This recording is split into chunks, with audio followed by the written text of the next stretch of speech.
Hello బాబారే, చిన్న పని పడ్డదిరా నీతోని. చెప్పరా. అది ఒక 1000 రూపాయలు కావాలే మావా. కావాలంటే ఇంటికి బుక్కలు బో తినిపోగాని పైసలు అడగరా నువ్వు. నా గుద్దలున్నాయి అరా పైసలు. ఎప్పుడు పైసలు పైసలు అని రావదేంటారు. నేనన్నా పని చేస్తున్నానా? పని చేసేది మీరు, పైసలు ఉండదు మీ దగ్గర, నన్ను అడుగుతారు మళ్ళా.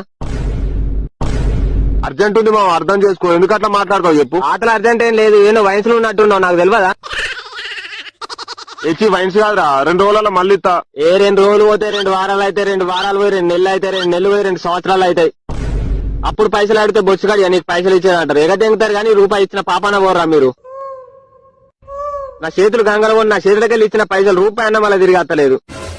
చూడు మావా, నీ దగ్గర ఉంటే నీ దగ్గర లేవంటే నేను నమ్ముతాను. ఆ దయగల మారాదు నువ్వు.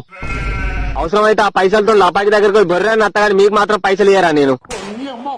ఇచ్చినా గోపాటు ఇచ్చినాక వటకాయలు పట్ట అంటారు ఫాల్తు బాడుకావులు. ఫోన్ ఎత్తి సత్యం అవుతారా? ఒకడన్నా ఫోన్ ఎత్తారు మళ్ళీ పైసలు తీసుకున్నాక. ఫోన్లకి వెళ్ళి తింటానడా మిమ్మల్ని ఇట్లా అలా బూతులు వెళ్తే నాకు ఫోన్ పెట్టరా నువ్వు. ముందు ఫోన్ పెట్టు. లేవంటే సరిపోతుంది మావా, ఎందుకు దెంగులు లేవుతానో చెప్పి.